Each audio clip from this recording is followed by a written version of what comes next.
Yes, so today I have solved few more problems from the model question paper as everyone was asking. The problem on the curvilinear motion of particles. So let me read out the problem first. A flywheel rotates at 200 rpm and after 10 seconds it rotates at 160 rpm. Okay. If the retardation is uniform, determine number of revolutions made and time taken by flywheel before it comes to rest from the speed of 200 rpm. Okay, so initially it is rotating at 200 rpm. After 10 seconds it reaches 160 rpm. What they have asked us to find, that is, if retardation is uniform, determine number of revolutions made and the time taken by flywheel before it comes to rest from speed of 200 rpm to 160 rpm. Okay, that is the question asked.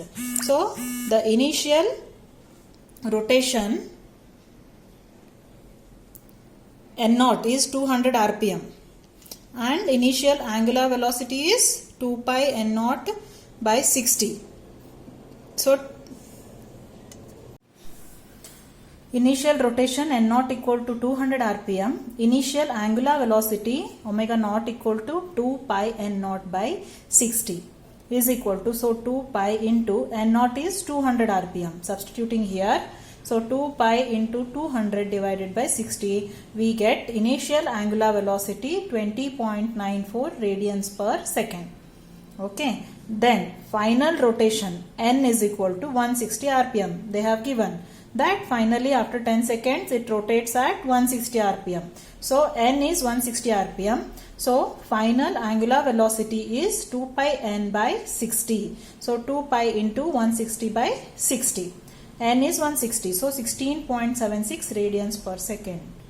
So the time of retardation they have given to reach from 200 to 160, it takes how many seconds? 10 seconds. So time of retardation is t is equal to 10 seconds. So from the relation we know omega equal to omega naught plus alpha t, right? So the value of the final rotation we know, that is final angular velocity is 16.76 radians per second and the initial angular velocity is 20.94 plus alpha into t is 10, right? So alpha equal to minus 0.418 radians per second square, that is retardation. Next, let the angular displacement be theta. Okay, they have asked. So before it comes to rest from 200 rpm.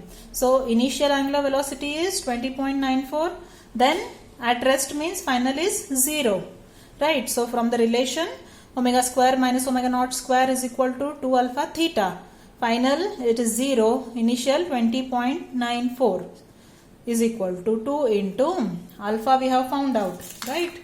Here alpha is minus 0.418 into theta. So theta equal to 524.5 radians. Then number of revolutions n equal to, we know, that is theta by 2 pi. So theta is how much? 524.5 divided by 2 pi. So 83.48 revolutions. Okay, then the time taken before it comes to rest t. So from the relation omega equal to omega naught plus alpha t, final it is 0, then 20.94 minus 0.418 into t. So t equal to, we get 50 seconds. That is what they have asked. Okay. Retardation uniform, determine number of revolutions we have determined. Number of revolutions 83.48, that is we can round it off to 84 revolutions, and the time taken by flywheel before it comes to rest from speed of 200 rpm, the time taken will be 50 seconds. Okay, so somebody had commented to solve the problem on the curvilinear motion of particles. Okay, this is from the model question paper, set 1, question paper 1. Next, one more problem I have solved, that is a car travels along a straight road.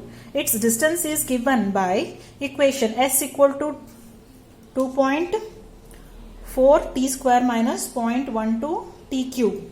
So where t is time in seconds, So compute the average velocity at t equal to 0 and t equal to 15 seconds. Then calculate instantaneous velocity at t equal to 5 seconds. So this is very simple problem, that is s equal to 2.4 t square minus 0.12 cube. Okay.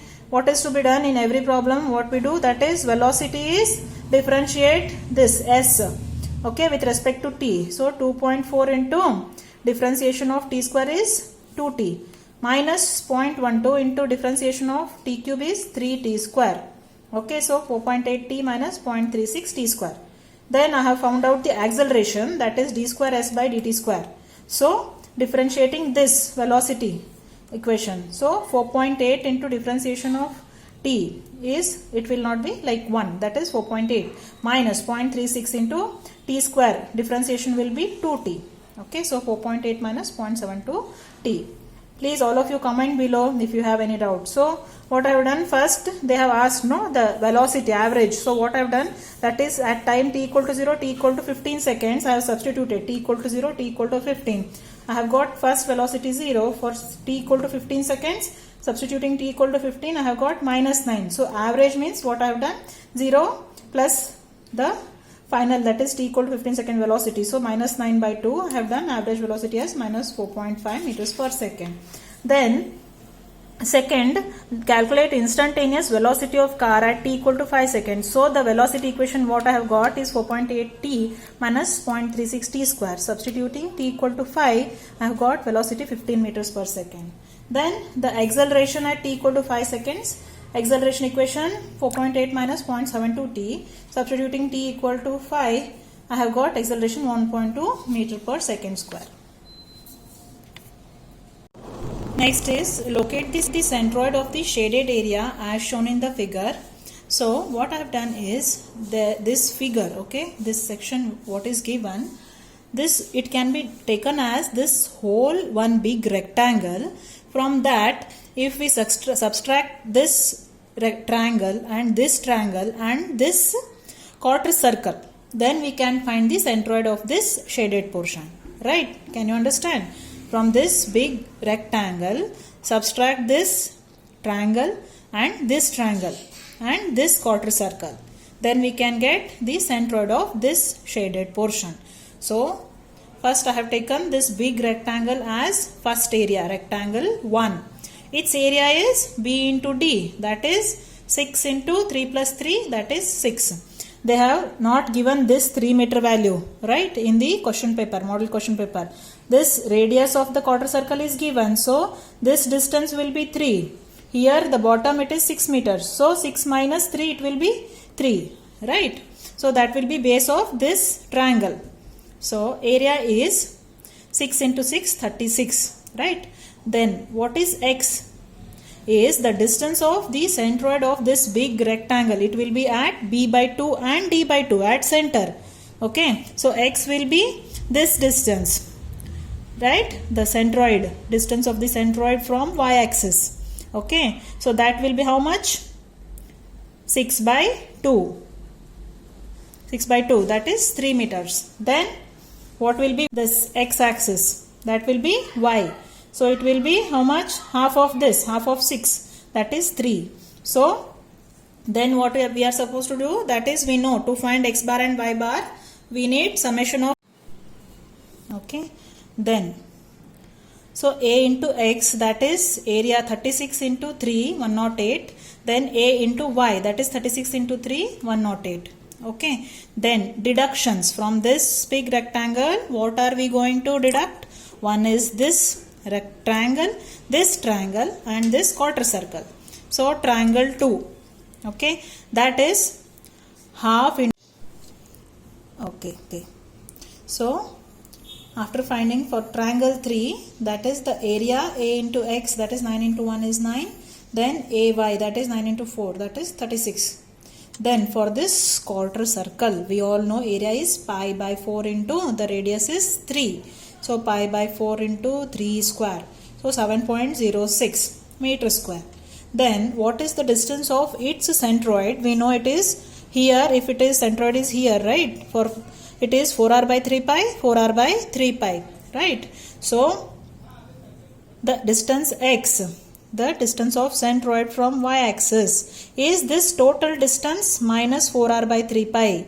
So total distance is 6. So 6 minus 4 into r is 3 by 3 pi, 4.72. Then what is this distance? That is distance of centroid from x, centroid of the quarter circle. So this total distance is 6. 6 minus this distance is 4r by 3 pi. 6 minus 4 into r. That is 3 meters by 3 pi, 4.72. So AX is 7.06 into 4.72, that is 33.32. Again, A into Y is 7.06 into 4.72, that is 33.32. Then the summation of area means what we should do from the total area of 36 meter square of this rectangle, we have to subtract area of these two triangles and this quarter circle. So 36 minus 9 minus 9 minus 7.06, we get 10.94. Then summation of AX is 108, that is of this whole rectangle, minus 32 minus 9 minus 33.32, 33.68. Then AY, again summation of AY, 108 minus 9 minus 36 minus 33.32. So 29.68. We know x bar equal to summation of AX by summation of A, that is 33.68 divided by 10.94, that is 3.07 meters. Then y bar is summation of AY by summation of A, that is 29.68 by 10.94, so 2.71 meters. You can draw this, locate this centroid on this figure. Okay, so x bar means 3.07 somewhere here, and y bar is 2.71. You can mark the centroid here, writing x bar and y bar are 3.07 and y bar is 2.71, means somewhere it will come here. You can draw like this and mark x bar and y bar, that is centroid of the shaded area. See, all of you are simply, don't get scared at all. This subject is very simple. Okay, don't get scared. If you know the basics very right, then any type of figure they give, you can solve it. Okay, you should just know exactly where is the centroid of triangle, where is the centroid of a quarter circle, semicircle or rectangle. Any type of figure you can divide it like this and find out. Take a whole area, subtract the smaller areas. Okay, split the total figure into small simple figures and solve it. Simple, right? Okay, so once you receive the question paper, first go through it calmly. Okay, don't get scared, go through it and one by one slowly you can solve it. Don't panic. Okay, it is a very simple and very scoring subject. Then determine the reactions at A and B. Okay, here they have given RAX like this and RAY and RB, so I have taken similarly. Now RAX is like this, RAY is like this, and RB. Loads are, this 4 kilonewton is like this, having angle of 135 degree, means here it makes an angle of, if this is 135, this will be 45. So what I have done is, I have taken this angle and it becomes, this horizontal component becomes here, I have represented 4 cos 45 and vertical becomes 4 sin 45. Then UDL and this point load. Okay, distances are given 2, 2 and 2. Total is 6 meters. Now simple, resolving forces horizontally. Horizontally means 4 cos 45, right? This is towards positive x. So plus 4 cos 45 minus, this is towards left, negative x, minus RAX. So RAX equal to 2.82 kilonewton. Then resolving forces vertically, upwards positive, downwards negative. So RAY plus RB, RAY plus RB equal to the downward forces 5 kilonewton. 1.5 into distance is 2, because UDL always magnitude will be intensity into the distance over which it is spread. So 1.5 into 2 plus 4 sin 45, that is 10.82. Let this be equation 1. Then taking moment about point A, that is 5 into